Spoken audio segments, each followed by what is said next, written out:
Good morning, church. Good morning. I am happy to be here, and I hope you are. Yes. Because we have some business to take care of. All right. But first of all, let me tell you that I'm going to break the first commandment of the Davis household. You see, the CEO has told me, do not put me in your sermons. Well, CEO Joy, it's too late now. We have a little thing going on at the Davis household. It's called the Davis Family Poetry Slam. Joy has instituted that every other Saturday night at the Davis household. Each member will present 2 poems because we have 2 rounds, either written by the person presenting or read by the person presenting, written by someone else. Well, the Davis household, true to form, carries this out as the CEO would wish. But I am the father of 2 teenagers. Now, being the father of 2 teenagers and the husband of a CEO, it's a little hard, church. But you know, most of the time it's either I didn't do, I should have known, or I forgot. So most of the time, I just try to move through the corridors without disturbing too much of the peace.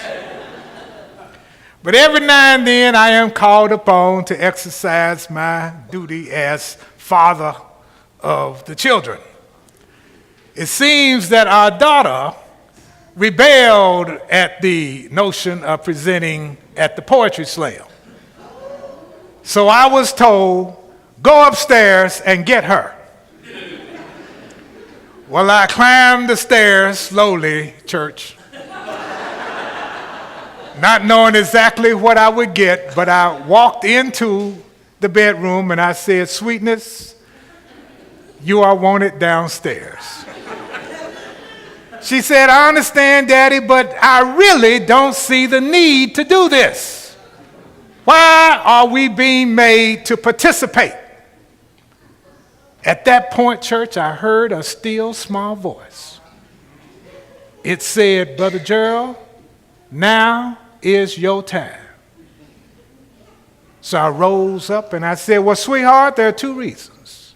The first reason is your mother understands that there is a creative urge within all of us. And if we don't exercise that creative urge, it will go away. It will become inactive. It is important then that we do our part in making sure that creative urge gets an opportunity, gets a forum, gets a venue to speak. The second reason, your mother and I would like you to be comfortable with speaking what is inside of you to others, so that you don't walk around thinking, I wish I coulda, shoulda, but you're able to speak it from what's within. My daughter heard me and she said, okay, let's go.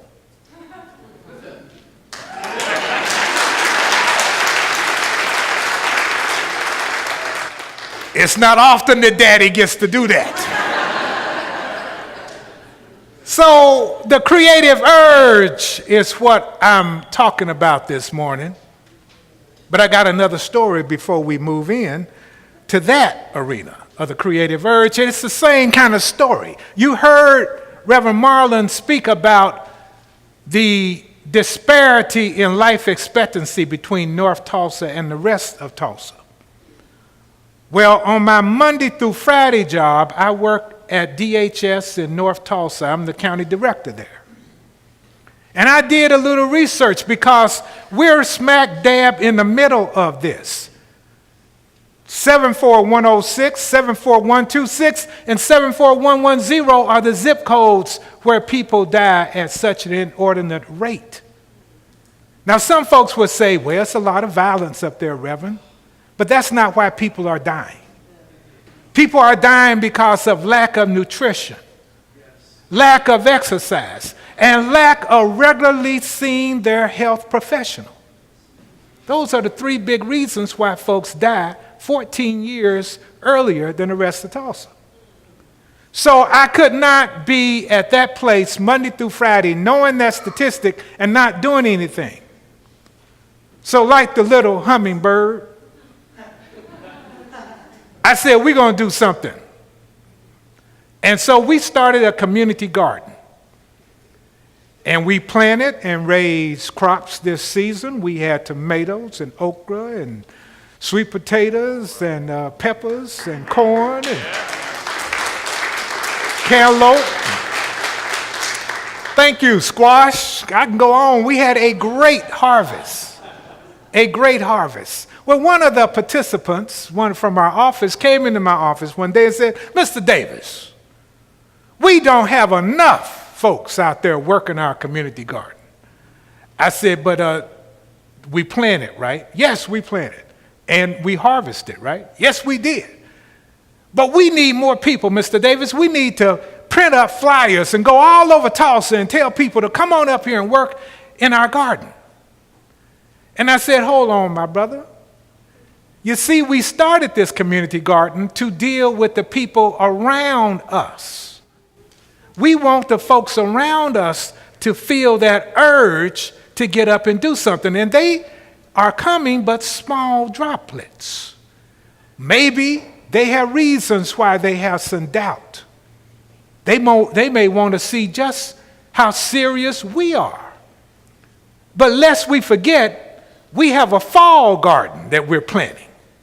So there'll be plenty of opportunity to increase the numbers from around the community we serve. Well, he said, yes, sir, and walked away. You see, they respect me more at my office than in my house. So the creative urge is what I'm talking about this morning, church. Dietrich Bonhoeffer, the famous German theologian who lived during the time of Hitler, in fact, died because he was caught in a plot to assassinate Hitler. But a German theologian, Dietrich Bonhoeffer he wrote several books, including The Cost of Discipleship. He got an opportunity to come to this country and lectured and spoke at many places, including Abyssinia Baptist Church in New York, Harlem, where he said he was so struck by the music, Brother David. Yes, sir. But anyway, I digress. Dietrich Bonhoeffer said that we must follow the impulse, then faith comes. You see, so often, church, we believe and we are taught to have faith, but no one tells you where it comes from or how faith develops. People just say, yo, you need to be faithful. And maybe we don't hear exactly what that means or understand, and we just, turn off our minds and our hearts and we say, I don't have it, or I'm hurt because they got it and I don't.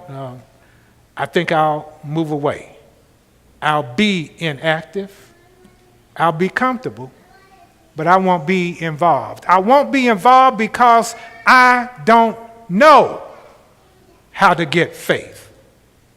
No one told me that there is a creative urge, a spark of divinity present in every single one of us. No one said that I am your brother and you are my sister, not because of our biological lineage, but because God has put the same thing in you that he put in me. You understand that our reason for being part of this church has more to do with God than it does with our intelligence, our experience, our color, or our cultural heritage. It has to do with the spirit of life and love that is beating within us. But because of external circumstances, we have resigned the spark to sit inactive, comfortable, but inactive. I want to lively up yourself today. Come on now. You see, the spark needs to catch fire. The spark was not there so that you know it's there, but you never use it. The spark is there because from that spark will come a powerful presence that can change things when you thought they could not. Radical change, church. I'm not talking about, oh, I get more money. I'm not talking about prosperity here. I'm talking about well living. I'm talking about how God is present in our lives. You see, there are some who have been hurt.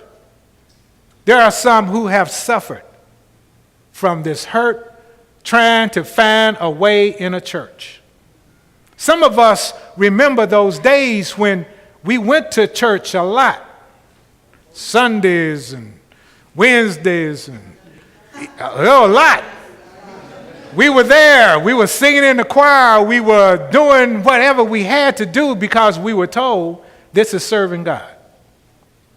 And so we were faithful in our service. But church, the spark, the creative spark, the divine, no one tended that. No one pushed that. No one said, come on. Well, maybe you did have some people who did, but most of the time they didn't because they were looking themselves. Church, this is a place right here, right here. This is a place where you can be honest about who you are and what you're dealing with. And that includes doubt, church. That includes doubt because no one really knows everything. We have our experiences. We have a little piece of this pie, of the puzzle, little shards. And we need each other so that we can make it a little bit more clearer. The spiritual clarity that I'm talking about, church, is what everybody is searching for. And you may say, everybody? Yes, everybody. Because let me tell you something. I know most people will real quickly change subjects to the economy because it's about money. And they'll tell you real quickly, if you ain't got none, you ain't got a conversation. But church, let me tell you a little story about that money thing. You see, I majored in economics when I was a youngster at the University of Tulsa. And I worked real hard to understand this econ. I had a professor one time who said to me, you know, economics is less about money and more about human interaction. You see, the values that come from human interaction move the money. So if you don't understand the values from the human interaction, then you're not going to understand why the money was moved, where it went. I said, oh, you're making this econ thing sound like I could understand it. Human interaction. So I'm telling you, even though the folks who we would want to come to church, you know, we have that impulse to say, come on, you're going to get something good. Come on with me. They said, no, I'd rather do A, B, C, or D, none of which we think is spiritual. But in fact, it is. Because most people are trying to find meaning. And meaning is all about spirit. It's all about who am I, why am I here? What is my purpose? So I'm here today to tell you that that's what we're going to be dealing with. We're going to be dealing with the brokenness, the shards that when pieced together make this beautiful quilt, this beautiful array of life and love. But we are broken. We are broken. There is a poem, and you know I know about poetry. This poem is by Christian Wyman. He edits a journal. And his journal is poetry. It's about poetry, and he is all about poetry. Christian Wyman. He wrote a book of poems that is called Every Riven Thing. Riven means broken, discarded, all the things, you take something and just destroy it and throw it up, that's riven. Every riven thing. I'm going to ask Reverend Marlon to read this poem, Every Riven Thing. God goes belonging to every riven thing he's made. Sing his being simply by being the thing it is. Stone and tree and sky, man who sees and sings and wonders why. God goes belonging to every riven thing he's made. Means a storm of peace. Think of the atoms inside the stone. Think of the man who sits alone, trying to will himself into the stillness where God goes belonging. To every riven thing he's made, there is given one shade, shaped exactly to the thing itself. Under the tree, a darker tree. Under the man, the only man to see. God goes belonging to every riven thing. He's made the thing that brings him near, made the mind that makes him go. A part of what man knows, apart from what man knows, God goes, belonging to every riven thing he's made. Thank you, brother. God goes. God goes to every riven thing made because God is in us, that divine creative spark. Now, it'd be easy for me to say to you, you got it, go use it. And I'm saying that.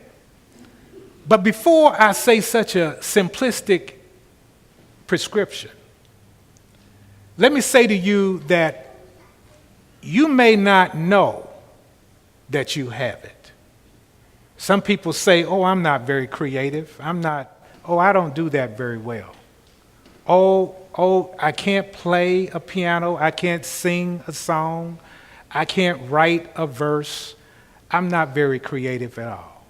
Yet and still, that same person will organize a household, will make sure everyone is fed and off to school with everything they need to learn, will go out to a job they may have, working long hours, and get back to take care of their family some more, and say that they're not creative.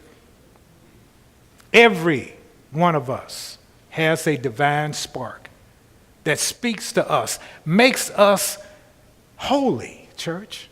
That's what makes us holy. Now, some folks may not be comfortable with the idea that you can't control this divine spark. It's not about control. See, the divine spark doesn't wait for orders from you.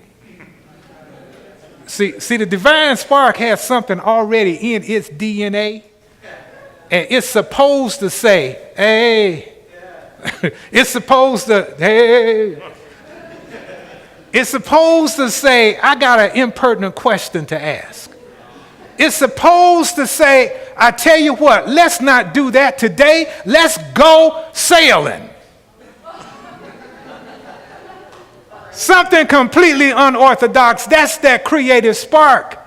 And you wonder, I don't know why I'm doing this, but I'm doing it. And then something happens. And you say, wow, if I hadn't gone sailing, I would not have seen what I saw, experienced what I experienced.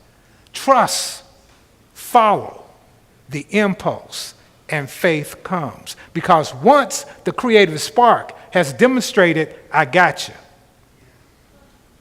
I got you. I won't let you fall. We all know how it feels when you're trying something new. You're a little hesitant. You put that toe in the water because you're not sure. It may be cold. It may be something down there that's going to bite you. You know, you're a little hesitant, but once you get in, the water's warm, the wave feels good coming into you, you have your friends around you, you're feeling good about it, and you realize, what took me so long? Trust and follow the impulse, and faith will come. Faith comes because you want to keep going back in the water. You want to keep trusting that divine spark. You want to see what's behind the corner, even though you don't know. Faith comes because faith says, I got you. Come on. I'm with you. I'm in you. I am you. Amen. When you accept this, it's good. But listen to me. I understand some folks are running away from anything that says you should. I understand that. Because, I went to church a lot. And sometimes you just don't, I understand that. But God is good. All the time. God says, okay, look here. I'm not caught up in language. You need a new language in order to understand the creative spark that I have given you? Then make a new language. Make a new language, because the whole point is not about the language, like I was talking to the brother. It's not about the garden, it's the community. Right? So the language is not as important as you getting it. So here we go. We're going to have a new language. That's the 8:30 service. 8:30 is early, I said. But I go to work every day at 8. So it's 8:30. Okay, this is later than the time I get to work. All right, so you may not have praise during that service, but what's the point? You're going to get to where we're going, because here's the secret. The same thing that's preached at 8:30 is going to be the same thing preached at 11:30. It's just going to be a little different, because it ain't about all the other accoutrements that we have. We're responding to the flame. Follow the impulse, faith comes. That's what it is. Church, here it is. The hurt and the suffering that we have experienced in life, trying to do what others want us to do and being the best we can possibly be according to others. That time has come to an end. You're in a place now that welcomes you just as you are, that says who you are is the same as I am. I can't be, and this is the truth, I can't be all I can be if I'm not united with you and watching you become all you can be. That's the way I'm going to grow. So you're in a place that wants you to grow. We're counting on you to grow so that we can grow. Everybody can grow. It's important then that the divine spark is tended. That you say, I don't know exactly what your name is, but that's not important. You can be who you want to be as long as you're with me. So the divine spark is speaking to us this morning. We are speaking a new language. We are moving in directions that bring us all together, and we are all lifting up that divine spark, knowing that it comes from the one and true God. The God that speaks to us every day, every moment of our lives. It says, I love you. With that love, church, we can accomplish radical change so that people who are living and dying early will understand community garden, that means me. So my baby girl will say poetry, that means me. Because the creative urge is us. Let us revel in it, love and love hard. Amen. Amen.